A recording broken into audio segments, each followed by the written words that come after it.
So this theorem that we just proved allows us to prove another really important result. Let's remind ourselves what that theorem was that we just proved. That is this.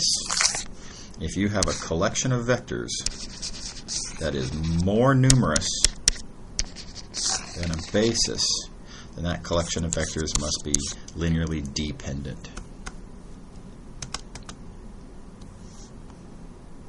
So what that allows us to show is this theorem. This theorem says that if you have two bases, perhaps seemingly with different numbers of elements, this basis has n elements, this basis has m elements, those bases must in fact actually have the same number of elements. It's not possible for these two bases to have different numbers of elements. And the proof is really very straightforward. Using our previous result, if these two numbers were different, one of these lists would be more numerous. In fact, that would make it more numerous than a basis, which would mean it would have to be dependent. But each one of these is a basis and therefore cannot be dependent. So we have an immediate contradiction. So neither one of these numbers can be bigger than the other, and therefore these numbers have to be equal. So wonderful result. All bases for a given vector space have the same number of elements. Any vector space, the number of elements in a basis is the same for every basis. Okay. All right, so this is another example of an invariant. You might recall on the first day of class we talked about the idea of an invariant in a problem that's not particularly relevant directly to linear algebra, but nevertheless, this idea of an invariant was involved. So keep in mind, an invariant is something that is always fixed, independent of other things that might change. So in this case, what we have is the number of elements in a basis. That is an invariant. A vector space has, of course, lots of bases. In fact, a vector space has infinitely many bases, but they all have the same number of elements. So, in fact, this means that this number is intrinsic to the vector space. And this is a neat observation to make. Certainly, the number of elements in a basis is something you can attribute to the individual basis. How many vectors are in this basis is a characteristic of the basis. I'm asserting now, though, that it's actually intrinsic to the vector space itself, because given a vector space, there is a single number that is the shared number of vectors that must be in any and all of its bases. So we're going to make a definition with this in mind. This is our definition of dimension. The dimension of a vector space is this number. Whatever is the number of elements in a basis. So let's see some examples. Good news. The dimension of Rn is n. And this is easy to prove. It's a matter of enumerating a basis. Here's a basis for Rn. Well, in fact, I'll just use this notation. E1 through En. We've already seen that this is a basis for Rn. And it's not hard to see as well that there are, in fact, exactly n elements in this basis, and therefore there are n elements in every basis for this vector space. And so the dimension of Rn is n. So easy argument, given what we've already shown. I say this is good news because this is consistent with our intuition about Rn. From the earlier discussion, Rn is something that we think of as being n-dimensional. I mean, our geometric intuition is that Rn is n-dimensional. Well, we now have a definition, a definition that applies to Euclidean and abstract vector spaces alike, which gives a result that is consistent in the situations that we had this pre-existing intuition about what dimension ought to be. Okay. Now here's another example. Here's a vector space, the collection of matrices of a given shape, m rows in columns. So the collection of such matrices is a vector space, and this is something you can confirm. In fact, we've discussed this previously. This is a vector space, and the dimension of this vector space is the product m times n. This is something you can prove for yourself. You're going to prove this by explicitly finding a basis for this vector space. I'm going to give you a hint, and that is, think about matrices that look like this.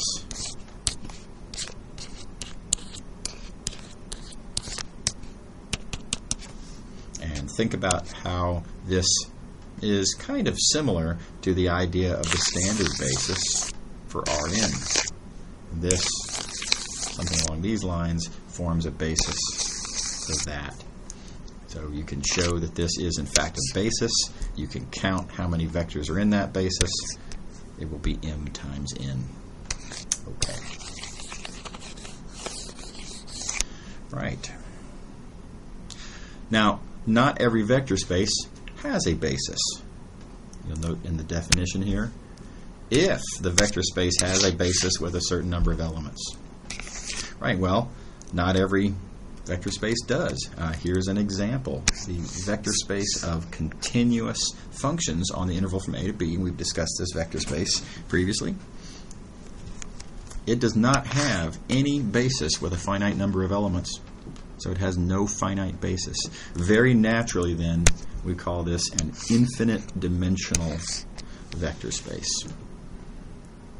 It can't be thought of as having a finite basis. If it did, it would have to, it cannot be thought of as being finite dimensional, because if it were finite dimensional, it would have to have a basis with a finite number of elements, and it doesn't.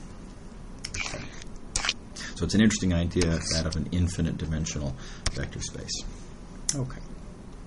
All right, so some facts about dimension that are proved in the book. We're going to make use of these facts, but we won't prove them here in the class. First one here, if you have a list of vectors that is linearly independent in a vector space, so again, not necessarily Rn, in any vector space, a linearly independent collection of vectors, and if you know the dimension of that vector space is n, then you can take this list of vectors and you can supplement with additional vectors such that all together you have a basis for the vector space. And arguably what this is saying is that as long as you don't mess up independence, as long as your list that you have so far is independent, you can't paint yourself into a corner. As long as that list is independent, you can get there from here. You can add more vectors and turn that into a basis. Okay. All right. Similarly, suppose you have a list of vectors that spans the vector space. Perhaps it's not independent.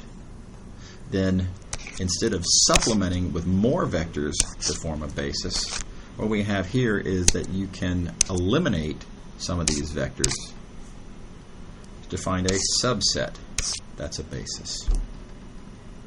Okay. All right. And then there are some special cases of these consequences of these theorems 1 and 2. If you know what the dimension of a vector space is, and if you find a list of vectors, and if you have two properties, if, for one thing, if the number of vectors in your list is the right number, and secondly, if that list of vectors is known to be independent, then that alone allows you to conclude that it's a basis. Now keep in mind, in order to conclude that this is a basis, we need to know that this list of vectors is independent and that it spans. And what this theorem is saying is that if you have the correct number of vectors, merely being independent enforces automatically that it will also span. And this works in the other direction as well. You know what the dimension of a vector space is, And if you have the correct number of vectors, and if that list of vectors spans your vector space, then having the correct number automatically makes it independent, and again gives you a basis. So let's see an application of this idea. Let's consider the vector space P2. Not hard to confirm that this is a basis for P2. The vectors 1, x, and x squared. Keep in mind this is the list of the vector space of polynomials of degree at most 2. Now let's consider this list of vectors. If I wanted to consider the possibility that this might be a basis for P2, it would seem that I need to show two things, that it is both independent and that it spans P2. In fact, I only have to show one. I simply have to show that it's linearly independent, because if it is linearly independent, note it clearly has the correct number of vectors. It has 3 vectors. I already know the dimension is 3, so that number is equal to that number. Then I automatically get to conclude that it's a basis. So I don't have to directly check the span. I already know that it's a basis. A very handy theorem to keep in mind, these two theorems here, that if you have the correct number of vectors,